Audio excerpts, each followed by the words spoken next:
إن الحمد لله نحمده ونستعينه ونستغفره ونعوذ بالله من شرور أنفسنا ومن سيئات أعمالنا من يهده الله فلا مضل له ومن يضلل فلا هادي له وأشهد أن لا إله إلا الله وحده لا شريك له وأشهد أن محمدا عبده ورسوله يا أيها الذين آمنوا اتقوا الله حق تقاته ولا تموتن إلا وأنتم مسلمون يا أيها الناس اتقوا ربكم الذي خلقكم من نفس واحدة وخلق منها زوجها وبث منهما رجالا كثيرا ونساء واتقوا الله الذي تساءلون به والأرحام إن الله كان عليكم رقيبا يا أيها الذين آمنوا اتقوا الله وقولوا قولا سديدا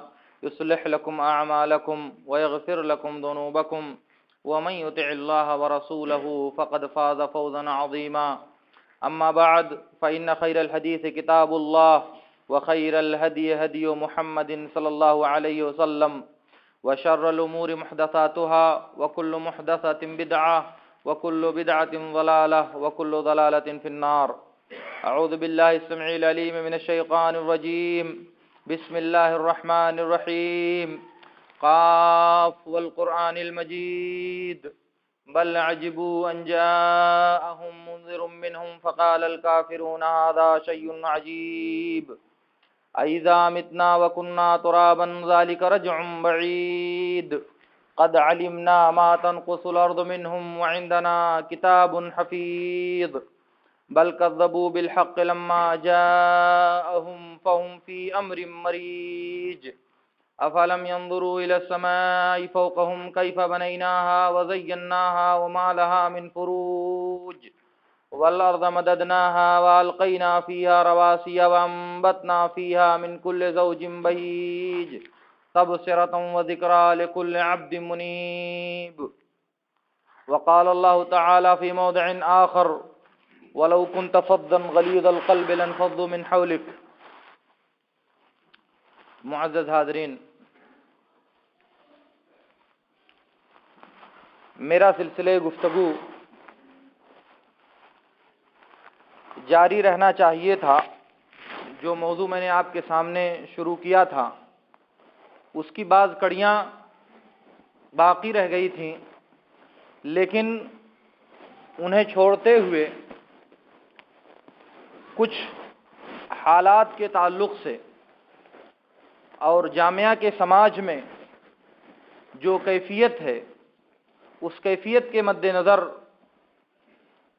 میں ایک دوسری بات آپ سے عرض کرنا چاہ رہا ہوں. وہ بات ایسی نہیں ہے کہ گزشتہ موضوع سے مکمل طور سے بیگانہ اور اجنبی ہے، لیکن ایسا بھی نہیں ہے کہ یہ بات اس سے مکمل طور سے مربوط اور ہم آہنگ ہے. لیکن ضرورت ہے، حالات کا اقتضا ہے اور معاشرت کی پیداوار ہے، جس کے نتیجے میں یہ تخیل اور یہ فکر دماغ میں گردش کر رہی ہے کہ میں آپ کے سامنے کچھ ایسی باتیں رکھوں جو اپنا مستقبل سنوارنے میں، اپنے قدم کو استقامت پر قائم رکھنے میں، اپنے عزائم کو مہمیز اور اسے استحکام بخشنے میں یہ چیزیں معاون اور مددگار ثابت ہوں گی.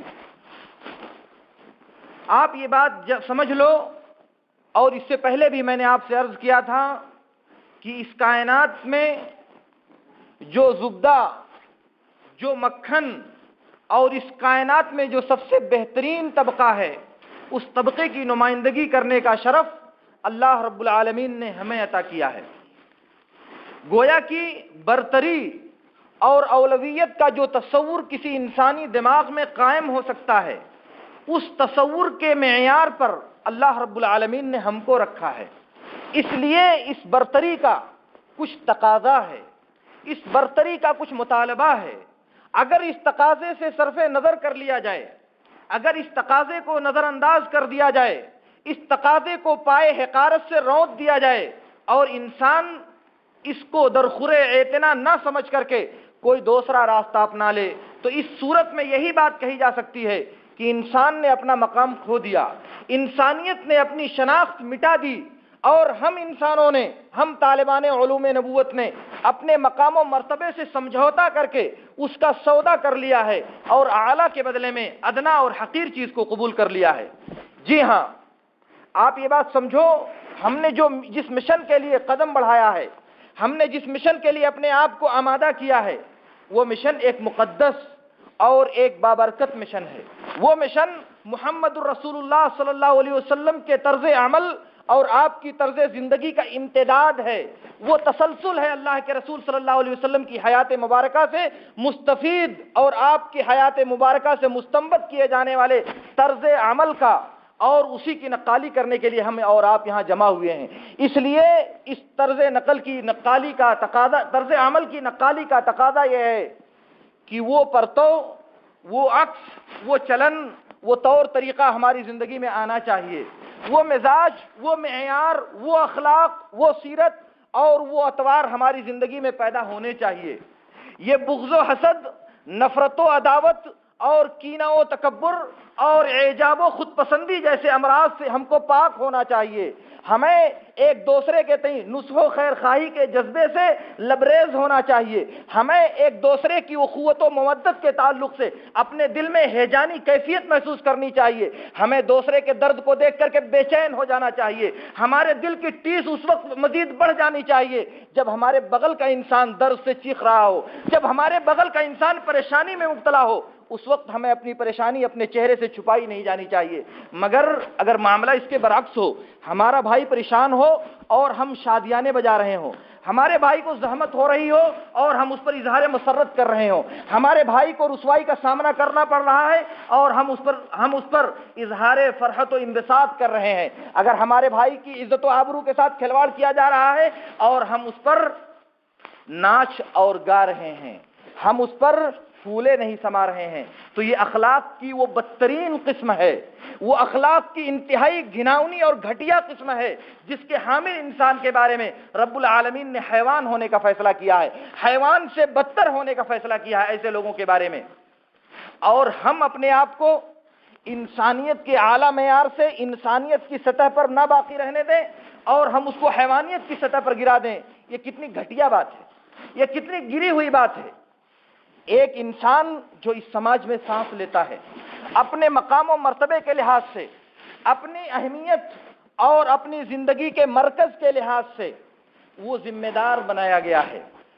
کلکم راع وکلکم مسئول عن رعیتہ، ہم میں کا ہر فرد ذمہ دار بنایا گیا ہے جس سے اس کی ذمہ داری کے بارے میں باز پرس کی جائے گی، اور ہر وہ انسان جس کو کسی ماتحت کی، جس کو اپنے سے کسی زیر کی سرپرستی اور اس کی رعایت و نگہبانی کی ذمہ داری دی گئی ہے، اس کے بارے میں اس سے اللہ رب العالمین کے ہاں سوال کیا جائے گا۔ کلکم راع وکلکم مسئول عن رعیتہ، تم میں کا ہر فرد مسئول ہے، ذمہ دار ہے، اس سے اللہ رب العالمین کے بارے میں سوال کیا جائے گا، اور تم میں سے ہر نگہبان، ہر نگراں اور ہر ذمہ دار انسان کے بارے میں اس کی رعایا کے تعلق سے باز پرس کی جائے گی، پوچھا جائے گا، سوال کیا جائے گا، یہ کیوں کیا، کیوں نہیں کیا، یہ ذمہ داری دی گئی تھی، اس ذمہ داری کو کیسے ادا کیا یا ادا نہیں کیا۔ یہ ذمہ داری اس طرح سے ختم نہیں ہو سکتی کہ ہمیں اس سے مطلب نہیں ہے، ہمارا اس سے تعلق نہیں ہے، اور یہ فلاں کے جرم کی وجہ سے ہو رہا ہے، فلاں اس کا ذمہ دار ہے، ہم اس کے ذمہ دار نہیں ہیں۔ یہ زیادتی معاملے کی ناسمجھی اور حقیقت سے چشم پوشی کے ہم مانا ہے، ورنہ سماج ہمارا جو بن رہا ہے، ہمارا جو معاشرہ بن رہا ہے، وہ معاشرہ کسی بھی تعلق سے ذمہ داری قبول کرنے کے لیے آمادہ نہیں ہے۔ جہاں لغزشیں ملیں، جہاں فروغ داشتیں ملیں، جہاں کمیاں اور غلطیاں نظر آئیں، برجستہ اور فوراً ہی ہم اس غلطی کا پٹارا دوسرے کے سر پر پھوڑ کر اپنے آپ کو مطمئن کر لیتے ہیں کہ اس کے ذمہ دار ہم نہیں ہیں، حالانکہ ایک سماجی انسان ہونے کے ناطے، ایک معاشرتی انسان ہونے کے ناطے، معاشرت اور سماج کے مسائل سے اپنے آپ کو الگ تھلگ کر لینا اور اپنے آپ کو بری ذمہ قرار دے لینا ظاہر ہے کہ یہ دانش مندی کی بات نہیں ہے، ورنہ ہمارا جو مزاج بنا ہوا ہے، ہمارے سوچنے کا جو انداز بنا ہوا ہے وہ میں آپ کو بتاؤں کہ سماج میں تصور یہ ہے کہ ہم غلطی سے پاک ہیں، غلطیاں ہم سے نہیں ہوتی، غلطیاں دوسرے لوگ کرتے ہیں۔ سماج کے ہر طبقے کی یہ سوچ ہے۔ ایک کہانی بیان کی جاتی ہے سماج میں، ایک قصہ اور کہانی، ظاہر ہے کہ وہ جھوٹی بات ہو سکتی ہے، لیکن سماج کے جو حالات ہیں، سماج کا جو تصور ہے، اس کی ترجمانی کی جاتی ہے ان کہانیوں میں۔ کہا جاتا ہے کہ ایک غریب انسان اپنے بچے کو لے کر کے لکڑیاں کاٹنے جنگل میں گیا۔ جنگل میں دور نکل جانے کے بعد وہ راستہ بھول گیا، گم کر دیا راستے کو، گمراہ ہو گیا۔ کافی تلاش کرنے کے بعد، راستے کے سلسلے میں کافی حیران و سرگرداں ہونے کے بعد اس کو راستہ نہیں ملا۔ اس کے بعد وہ اپنے بیٹے کو پیٹنے لگا کہ نادان، اگر میں راستہ بھول گیا تھا تو تو ہی اپنی ماں کے پاس چلا جاتا، تیری ماں بیٹھ کر کے تیرا انتظار کر رہی ہوگی۔ میں راستہ بھول گیا ہوں، میں نہیں جا سکتا واپس گھر، تو تم ہی چلے جاتے اور تمہاری ماں تمہارا انتظار کر رہی ہوگی، تم جا کر کے وہاں پہنچ کر کے خبر دے دیتے۔ اگر میں راستہ گم کر دیا ہوں، میں نہیں پہنچ سکتا، تو تم چلے جاتے۔ یعنی مجرم تم ہو، تم کیوں نہیں جا رہے ہو اپنی ماں کے پاس؟ تم کیوں نہیں جا رہے ہو اپنی ماں کے پاس؟ اسی طرح سے آپ نے دیکھا کہ والد محترم اپنی غلطی قبول کرنے کے لیے تیار نہیں ہیں، جرم بچے کا قرار دے رہے ہیں کہ تم کیوں نہیں جاتے، جبکہ معاملہ دونوں کا یکساں ہے۔ باپ جب راستہ گم کر دیا تو بیٹے کا راستہ گم کر دینا من باب اولا، بدرجہ اولا یہ بات پائی جائے گی۔ لیکن ان کو یہ تصور نہیں ہے کہ میں گمراہ ہو چکا ہوں، میرے ساتھ یہ بچہ گمراہ کیوں نہیں ہوگا، اس کو وہ زد و کوب کر رہے ہیں کہ تم کو جانا چاہیے اگر میں بھول گیا ہوں۔ اسی طرح سے ایک وکیل صاحب، پڑھے لکھے قانون داں انسان، راستے سے گزر رہے تھے، کتوں نے بھونکنا شروع کیا، کتے بھونکنے لگے۔ انہوں نے جب دیکھی یہ کیفیت تو آگے بڑھے اور تیزی سے آگے بڑھے۔ تیزی سے آگے بڑھنے کی کیفیت میں ان کے پیر زمین میں پڑے ہوئے کسی کنکر سے ٹکرائے، ان کے پیر میں زمین کے اندر گڑا ہوا کوئی کنکر لگا تو انہوں نے بے ساختہ کہا کہ اس گاؤں کے لوگ کتنے بڑے احمق ہیں کہ کتوں کو تو کھلا چھوڑ رکھا ہے اور کنکر اور پتھر کو باندھ کر رکھ دیا ہے۔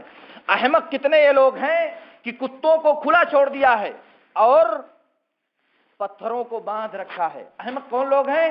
گاؤں والے، اور یہ چلنے والے احمق یا بیوقوف نہیں ہیں۔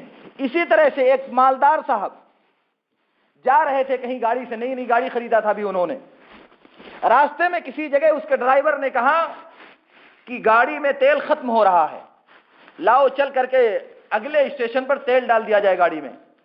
سیٹھ جی نے کہا تم پاگل ہو، گاڑی نئی آئی ہے، اس میں بھی تیل ڈالنے کی کیا ضرورت ہے، پانی ڈال دو، اس کو کیسے پتا چلے گا کہ پانی ڈالا ہے یا تیل ڈالا ہے؟ تم بیوقوف ہو، اس میں پانی ڈال دو، نئی گاڑی ہے، اس کو کیسے پتا چلے گا کہ اس میں تیل ڈالا ہے یا پانی ڈالا ہے؟ سیٹھ جی نے اپنے ڈرائیور کو کہا تم بیوقوف ہو۔ وکیل صاحب نے گاؤں والوں کو کہا کہ یہ لوگ احمق بیوقوف ہیں، اور باپ نے اپنے بیٹے کو کہا کہ تم بیوقوف ہو، تم کیوں نہیں اپنے ماں کے ہاں جاتے؟ تصور یہ ہے کہ مجرم یہ تینوں ہیں، لیکن تینوں اپنا جرم قبول کرنے کے لیے تیار نہیں، اپنے جرم کا ٹھیکرا دوسرے کے سر پر تینوں پھوڑ رہے ہیں۔ یہ سماج کے تین طبقے ہوئے، سماج کا اعلیٰ طبقہ، سماج کا دانشور پڑھا لکھا طبقہ، اور سماج کا کمتر اور ان پڑھ طبقہ۔ تینوں کی مثالیں میں نے آپ کے سامنے اس لیے رکھا ہے کہ ہمارا سماج اسی نہج پر سوچ رہا ہے، ہمارے سوچنے کا انداز یہی ہے کہ ہم ذمہ دار نہیں ہیں، مجرم دوسرے لوگ ہیں، جرم کا ذمہ دار دوسرے لوگ ہیں، ہم نہیں ہیں، ہمارا دامن پاک ہے۔ مگر واقعہ کیا ہے؟ سچائی کیا ہے؟ صداقت کیا ہے؟ کیا یہ بات صحیح ہے؟ کیا یہ بات 100% صحیح کہی جا سکتی ہے؟ نہیں، ہرگز نہیں۔ کمرے میں 10 لڑکے رہتے ہیں، 10 لڑکوں میں سے 2 لڑکے اٹھ کر کے نماز پڑھنے آئے، 8 لڑکے سوئے ہوئے ہیں۔ یہ 2 لڑکے اپنی ذمہ داری سے اپنے آپ کو بری کر سکتے ہیں کہ ہماری کون سی ذمہ داری، وہ سو رہے ہیں ان کو سونے دو، ان کی ذمہ داری ختم ہو گئی کہ آپ بیوقوف لوگ ہیں، سو رہے ہیں، ہم جاگ گئے تو ہم کیوں ان کو جگانے جائیں؟ ذمہ داری ختم ہو گئی۔ سوچنے کا یہ انداز صحیح ہے۔ نگراں صاحب کی ذمہ داری ہے کہ جا کر کے بچوں کو جگائیں، نگراں صاحب کو نیند آ گئی، ہم اپنی ذمہ داری نہیں سمجھتے، ہماری ذمہ داری نہیں بنتی کہ ہم جائیں ان کو جگانے کے لیے، کیوں؟ اس لیے کہ ہم اس کے مکلف نہیں ہیں۔ کیا یہ بات نصح و خیر خواہی کے اعتبار سے، کیا یہ بات بھلائی اور دوسرے کے لیے وہی چیز پسند کرنے کے اعتبار سے جو اپنے لیے انسان پسند کرتا ہے، مبنی پر حقیقت ہے؟ یہ تصور شرافت کا ساتھ دیتا ہے، صداقت اس کی ہمنوائی کرتی ہے۔ اسی طرح سے یہ جو معاشرہ بن رہا ہے درس اور تدریس کے تعلق سے، پڑھنے اور پڑھانے کے تعلق سے، اپنے نفس کے لیے خیر خواہی مطلوب ہو، اپنی ذات کے لیے بھلائی مطلوب ہو، اور دوسروں کے لیے اس کے الٹا، دوسروں کے لیے وہ خیر خواہی مطلوب نہ ہو، اس کا کیا مطلب ہے؟ آپ چاہتے ہو کہ پوری دنیا کے انسان ہمیں اپنے سر پر بٹھائیں، ہمیں عزت و سرخوری کے ساتھ ہمارا نام لیا جائے، ہمارا نام جب کسی کی زبان پر آئے تو عزت و احترام سے گردنیں خم ہو جانی چاہیے، لیکن آپ جب دوسروں کا نام لیتے ہو تو عزت و احترام کی کوئی بات آپ کی زبان پر کبھی نہیں گزرنے پاتی۔ یہ شرافت کا تقاضا ہے اللہ کے نبی صلی اللہ علیہ وسلم کے اس فرمان کا مصداق، لا یؤمن احدکم حتی یحب لاخیہ ما یحب لنفسہ۔ اس متفق علیہ روایت میں اللہ کے نبی صلی اللہ علیہ وسلم نے فرمایا، تم میں سے کوئی انسان اس وقت تک مومن نہیں ہو سکتا جب تک اپنے بھائی کے لیے وہی بات نہ پسند کرے جو اپنے لیے پسند کرتا ہے۔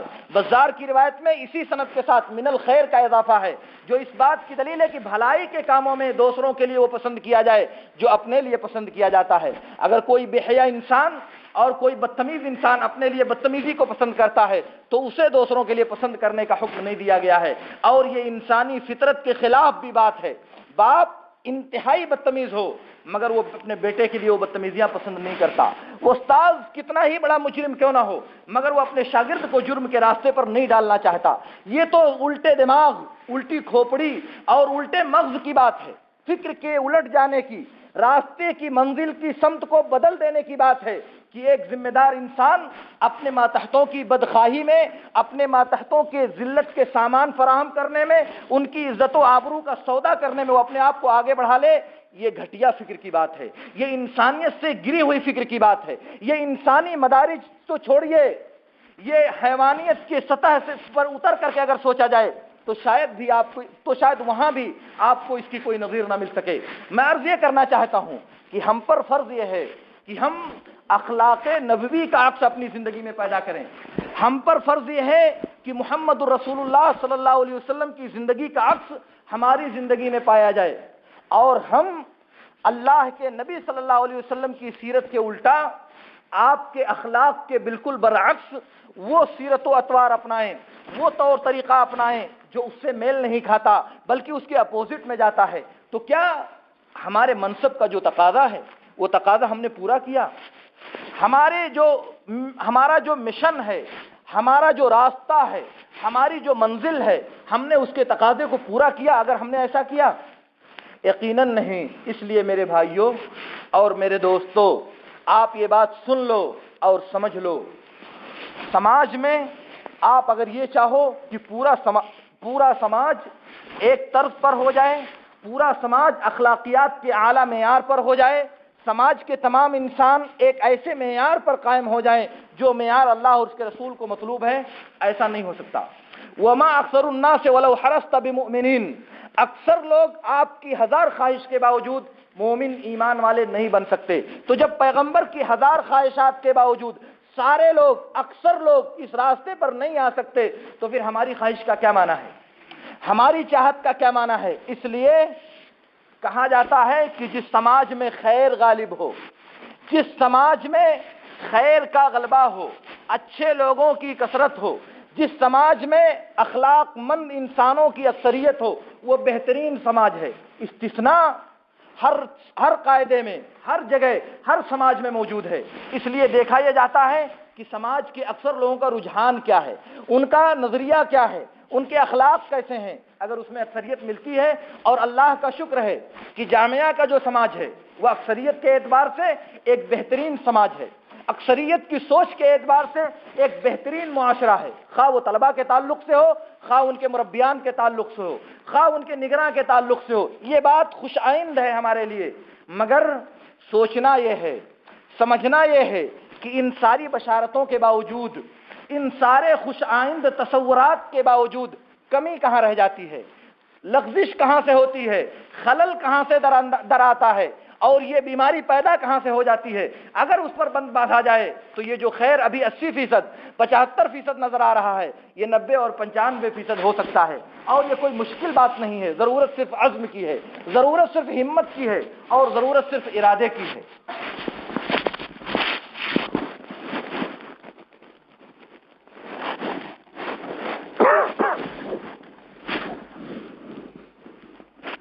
میرے دوستو، میں آپ سے عرض یہ کر رہا ہوں کہ ہمیں ایک طالب علم ہونے کے ناطے یہ بات سمجھنا چاہیے کہ معاشرت میں اور سماج میں اور دوسروں کے ساتھ زندگی گزارنے میں نبی صلی اللہ علیہ وسلم نے جو تعلیمات ہم کو دیا ہے، ان تعلیمات کا عکس ہماری زندگی میں نظر آنا چاہیے۔ ان اخلاقی تعلیمات کا، ان سماجی تعلیمات کا اور ان معاشرتی تعلیمات کا جو عکس ہو، اس کا جو نتیجہ ہو، وہ ہماری زندگی پر مرتب ہونا چاہیے۔ ہمارے دل کینہ، بغض، حسد، ایک دوسرے کے تعلق سے دشمنی کے تئیں پاک ہونے چاہیے۔ ایک دوسرے بھائی کے تعلق سے خیرخواہی کا جذبہ ہمارے دل میں ہونا چاہیے۔ ایک دوسرے کے تعلق سے ہمدردی کا رویہ ہونا چاہیے۔ ایک دوسرے کی پریشانی میں ہمارے دل کو تڑپ جانا چاہیے۔ ایک دوسرے کے درد سے اس کی چبھن اپنے دل میں محسوس کرنی چاہیے۔ یہ ایمان کی نشانی ہے۔ ایک مومن ہمارے بغل میں ایک بھائی، ایمانی بھائی ہمارا پریشان ہو اور ہمیں اس کا احساس تک نہ ہو، ہمارے کانوں پر جوں تک نہ ریگے، چیونٹی کے برابر بھی ہمیں اس کا احساس نہ ہو، یہ ایمان کی شان نہیں ہے۔ یہ ایک غیر ایمانی، غیر اسلامی، غیر نبوی اور غیر محمدی طریقہ ہے۔ اس لیے اسے ترک کرنا چاہیے، اس سے صرف نظر کرنا چاہیے، اس حرکت سے گھن کرنی چاہیے، اس سے نفرت کا اظہار کرنا چاہیے، چاہے جائے کہ اس کو اپنایا اور اس پر عمل کیا جائے۔ میں مانتا ہوں، میں نے عرض کیا کہ کچھ عناصر، کچھ چیزیں ایسی ہوتی ہیں جو انسان کو ان سب چیزوں کو کرنے پر آمادہ کرتی ہیں، اور انسان عام طور سے شر میں نمونہ، شر میں اسوہ قبول کرتا ہے، مگر خیر اور بھلائی کا نمونہ نہیں دیکھتا۔ حالانکہ بات غلط ہے۔ انسانیت کے لیے محمد الرسول اللہ صلی اللہ علیہ وسلم کا پیغام یہ ہے کہ دیکھا جائے کہ خیر کی کون سی باتیں یہاں موجود ہیں، خیر کے کون سے مراحل یہاں موجود ہیں۔ ایک گلاس ہے، گلاس آدھا بھرا ہوا ہے، اس کو سوچنے کا ایک انداز یہ ہے کہ آدھا گلاس خالی ہے۔ آدھا گلاس خالی ہے۔ دوسرا انداز مثبت سوچ کا یہ ہے کہ آدھا گلاس بھرا ہوا ہے۔ آدھا گلاس بھرا ہوا ہے، یہ سوچنے کا ایک مثبت انداز ہے۔ اس آدھے گلاس سے فائدہ اٹھایا جا سکتا ہے، اس آدھے گلاس کے ذریعہ اپنی پیاس بجھائی جا سکتی ہے، اس آدھے گلاس سے فائدہ اٹھا کر کے اپنی ضرورت کی تکمیل کی جا سکتی ہے، مگر آدھا گلاس خالی ہے۔ یہ ایک شکایت ہے۔ جب یہ شکایت دماغ پر آئے گی تو اس آدھے گلاس سے فائدہ اٹھانا انسان کے لیے ممکن نہیں ہوگا۔ تو سوچ کا یہ جو انداز ہے، یہ منفی جو رویہ ہے، اس کو بدلنا چاہیے۔ اس منفی سوچ سے اپنے آپ کو آزاد کرنا چاہیے۔ کیوں؟ اس لیے کہ منفی سوچ سے انسان اپنے پیر پر کلہاڑی مارتا ہے۔ جو مواقع اس کو میسر ہیں، ان مواقع کو انسان اس سوچ کی وجہ سے کھو دیتا ہے۔ انسان کو اللہ رب العالمین نے جو بھلائی، خیر خواہی اور سچائی کے جو مواقع دیے ہیں، اس منفی سوچ کی وجہ سے انسان اس سے مستفیض نہیں ہو پاتا۔ اور اگر اسی کو مثبت سوچ میں ڈھال دیا جائے، اگر اسی نظریے کو اچھی سوچ میں ڈھال دیا جائے تو نتیجہ بہتر ہو سکتا ہے۔ کیوں؟ 10 لوگ جامعہ میں پڑھاتے ہیں، اس میں سوچنے کا انداز یہ ہے کہ اس میں سے فلاں اور فلاں درس نہیں دے پاتے، لیکن سوچنے کا دوسرا انداز یہ ہے کہ فلاں بہت اچھا پڑھاتے ہیں، اس لیے اس سے استفادہ کرنا چاہیے۔ فلاں درس میں بہت مزہ آتا ہے، اس لیے اس میں زیادہ سے زیادہ فائدہ اٹھانے کی کوشش کرنی چاہیے۔ مگر اس کے الٹا جب آپ سوچو گے تو آپ کا جو ذہن بنے گا وہ عدم استفادہ کا ہوگا۔ آپ کے ذہن میں بغاوت پیدا ہوگی اور آپ کے دماغ پر جو مثبت اثرات مرتب ہونے چاہیے وہ دھیرے دھیرے محو ہونا شروع ہوں گے، دھیرے دھیرے مٹنے لگیں گے، اور نتیجہ یہ آئے گا کہ آپ کو جو موقع ملا ہے اس موقع سے آپ مستفید نہیں ہو سکو گے، اس موقع سے آپ کما حقہ فائدہ نہیں اٹھا سکو گے، اور پھر بعد میں کوئی نتیجہ آپ کو ہاتھ آنے والا نہیں ہے۔ تو میں کیا عرض کر رہا تھا کہ ہماری زندگی میں جو عکس آنا چاہیے وہ خیر کا عکس آنا چاہیے، جو اسوہ اور آئیڈیل بنانا چاہیے وہ بھلائی کے کام کو بنانا چاہیے، ورنہ انسان طبعی طور سے شر کی نقالی جلدی کرتا ہے، شر کی پیروی تیزی سے کرتا ہے۔ شر میں شاید یہ قوت ہے وقتی طور پر، وہ جذابیت اور وہ دلکشی ہے کہ وقتی طور پر انسان جلدی سے اس کی طرف مائل ہو جاتا ہے۔ شر کے کام میں انسان زیادہ دلچسپی لیتا ہے کیونکہ اس کے نفس کو آسان پڑتا ہے، جبکہ خیر کا کام، خیر کی اتباع اور خیر کی نقالی انسانی ذہن و دماغ کے لیے، انسانی اعضاء اور جوارح کے لیے دشوار اور مشکل پڑتی ہے، اس لیے انسان آسانی سے اس کی نقالی پر آمادہ نہیں ہوتا۔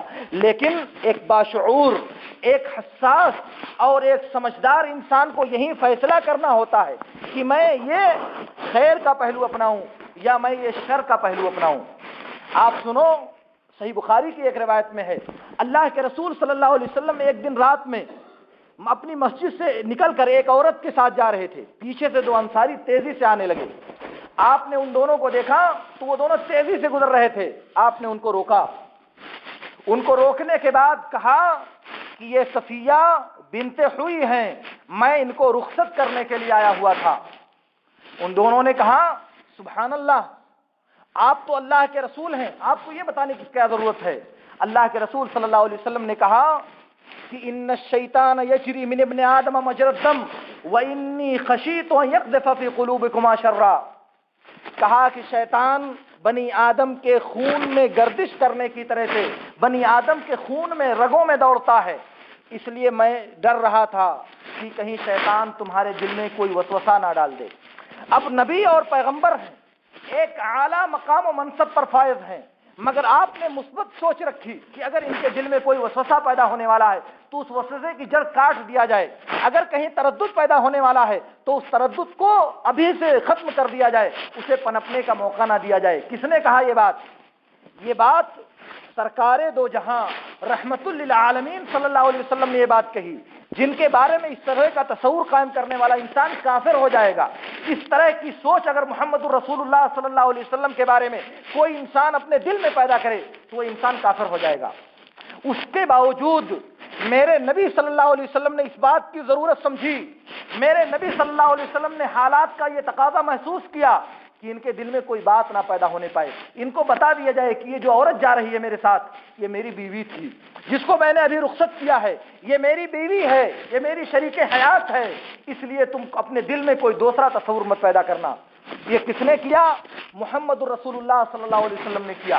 کس کے ساتھ؟ اپنے اصحاب کرام کے ساتھ۔ اس لیے یہ ذمہ داری بنتی ہے کہ مثبت سوچ کے ساتھ قدم بڑھایا جائے اور منفی سوچ کو اپنے آپ سے دور کیا جائے۔ محمد رسول اللہ صلی اللہ علیہ وسلم وہاں یہ بات ہماری طرح سے سوچ سکتے تھے کہ چھوڑو ہٹاؤ، ان لوگوں کو جانے دو، ان کی سوچ کا کیا اعتبار ہے، یہ جو چاہیں سوچیں، ان سے کیا فرق پڑنے والا ہے۔ بات معقول ہوتی کیونکہ آپ رسول اللہ تھے، مگر آپ نے ٹھیک طرح سے اس معاملے کو لیا اور سیدھی سوچ میں بتایا کہ انسان یہ بات سوچ سکتا ہے، اس لیے اس بات کو یہیں سے ختم کر دینا چاہیے اور اس بات کو پنپنے کا موقع نہیں دینا چاہیے۔ اس کی نظیریں سنت میں بے شمار موجود ہیں، جہاں اللہ کے رسول صلی اللہ علیہ وسلم نے مثبت سوچ اپنائی اور مثبت سوچ کے ذریعہ ایک عظیم شر اور بڑی پیدا ہونے والی برائی کا خاتمہ کر دیا۔ مثال کے طور پر سنن اور مسند احمد کی وہ صحیح حدیث جسے بہقی نے شعب الایمان وغیرہ میں روایت کیا ہے، ایک آدمی اللہ کے نبی صلی اللہ علیہ وسلم کے پاس آئے، یہ بنو ثقیف کے اور بعض روایتوں میں آتا ہے قریش کے انسان تھے۔ اللہ کے نبی صلی اللہ علیہ وسلم سے کہا کہ اللہ کے رسول میں آپ پر ایمان لاتا ہوں، آپ مجھے زنا کرنے کی اجازت دے دیجئے، میں دین کے تمام کام پر عمل کرنے کے لیے تیار ہوں، لیکن آپ سے میری درخواست ہے کہ آپ مجھے بدکاری کرنے کی اجازت دے دیجئے۔ یہ بات سن کر کے ایک انسان بھڑک جائے گا، یہ بات سن کر کے ایک انسان اپنے آپ کو قابو میں نہیں رکھ پائے گا کہ میرے سامنے میری مسجد میں بیٹھ کر یہ بے حیا انسان اس بے حیائی کا مطالبہ کر رہا ہے، اس بے حیا انسان کو شرم نہیں آتی، اس مجمع میں وہ بدکاری کا مجھ سے مطالبہ کر رہا ہے اور بے حیائی کی درخواست میری جناب میں بیٹھ کر رہا ہے اور کلمہ میرا پڑھ رہا ہے۔ مگر محمد الرسول اللہ صلی اللہ علیہ وسلم نے جو پوری دنیا انسانیت کے لیے آئیڈیل ہیں، یہ بات سنی اور کہا کہ ذرا یہ بتاؤ اگر یہی کام کوئی تمہاری ماں کے ساتھ کرے تو تم پسند کرو گے؟ کہا نہیں۔ کہا دنیا کے سارے لوگ اپنی ماں کے ساتھ یہ کام کرنا پسند نہیں کرتے۔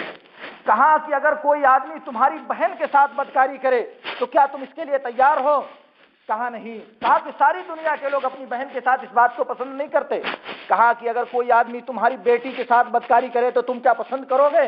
کہا نہیں۔ کہا اسی طرح ساری دنیا کے لوگ اپنی بیٹیوں کے ساتھ بدکاری پسند نہیں کرتے۔ کہا کہ اگر تمہاری پھوپھی کے ساتھ کوئی آدمی بدکاری کرے تو پسند کرو گے؟ کہا نہیں۔ کہا اسی طرح سے سارے لوگ اپنی پھوپھیوں کے ساتھ بدکاری پسند نہیں کرتے۔ کہا کہ اگر کوئی تمہاری خالہ کے ساتھ بدکاری کرے تو تم پسند کرو گے؟ کہا نہیں۔ کہا اسی طرح سے سارے لوگ اپنی خالہوں کے ساتھ بدکاری کو پسند نہیں کرتے۔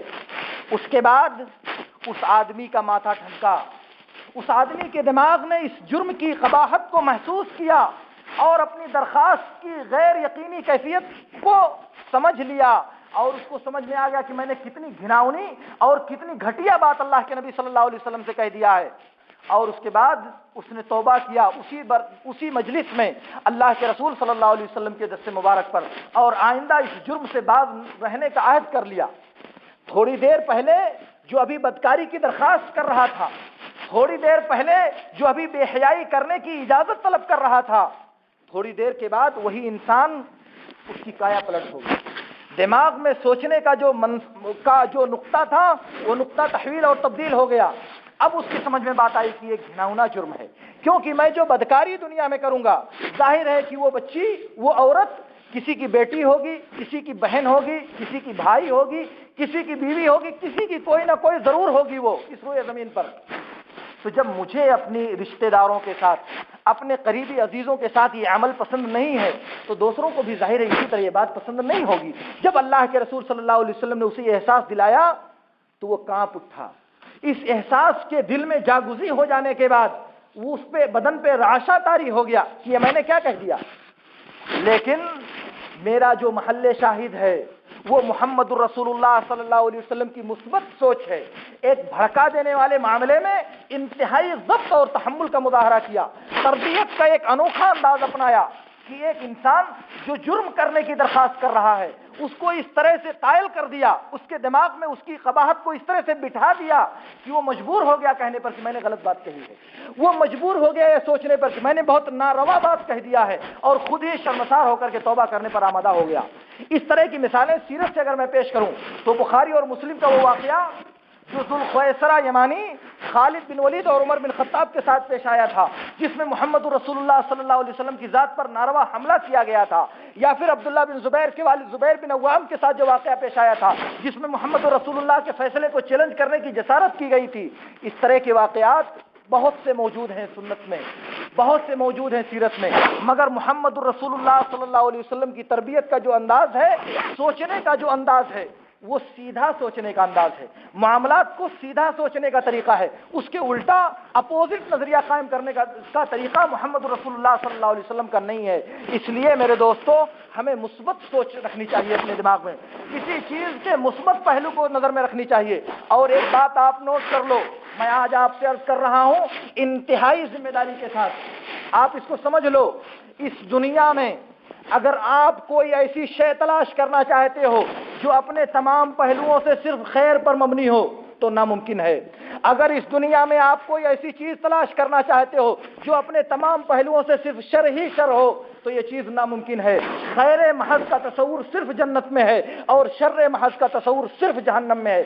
اس دنیا میں شیطان کو بھی آپ اگر شر محض کے طور پر تولنا چاہیں تو آپ ناکام ہو جائیں گے۔ شیطان بھی کبھی بعض خیر کے کاموں کے لیے انسان کو آمادہ کرتا ہے، جب دیکھتا ہے کہ انسان کی طبیعت خیر پسند ہے، وہ دینداری مزاج کا حامل انسان ہے، تو اس کو دینداری میں غلو پر آمادہ کرتا ہے، حد سے آگے نکل جانے پر آمادہ کرتا ہے، اور وہ پھر جا کر کے بدعت کی تنگنائیوں میں لے جا کر کے اس کو پھنسا دیتا ہے۔ لیکن میں عرض یہ کر رہا تھا کہ خیر محض اگر آپ تلاش کرنا چاہتے ہو، اگر آپ چاہتے ہو کہ کوئی ایسا انسان، کوئی ایسا آئیڈیل اور کوئی ایسا نمونہ ملے جس سے کسی طرف سے کوئی خامی نہ ہو، جس میں کسی طرف سے کوئی کمی نہ ہو، تو آپ کو ناکامی ملے گی۔ دنیا میں کوئی داغ سے خالی جگر نہیں، بے داغ چرخ پہ روشن قمر نہیں، اس لیے آپ اس میں ناکام ہو جاؤ گے۔ اس لیے بہتر یہ ہے کہ جو طریقہ محمد رسول اللہ صلی اللہ علیہ وسلم نے دیا ہے اس طریقے کو اپناؤ، وہ نہج اپناؤ جو نہج اللہ کے رسول صلی اللہ علیہ وسلم نے ہم کو سکھایا ہے، وہ طرز اپناؤ جو طرز محمد رسول اللہ صلی اللہ علیہ وسلم نے دیا ہے۔ زندگی کے سفر میں، زندگی کی وادی میں اور زندگی کی گھاٹی میں مثبت فکر لے کر کے آگے بڑھو، منفی سوچ سے دامن چھڑاؤ، اور پھر دیکھو کہ اس کے ثمرات سے ہماری زندگی کس طرح سے مستفید اور متمتع ہوتی ہے اور کس طرح سے اس کے اثرات ہماری زندگی پر مرتب ہوتے ہیں۔ اللہ رب العالمین سے میری دعا ہے کہ اللہ رب العالمین ہمیں ان باتوں کو سمجھنے اور ان میں سے بہترین باتوں پر عمل کرنے کی توفیق عطا فرمائے۔ وآخر دعوانا ان الحمد للہ رب العالمین۔ اقول لكم ما تسمعون واستغفر الله لي ولكم فاستغفروه انه هو الغفور الرحيم۔ عباد الله قوموا الى الصلاة۔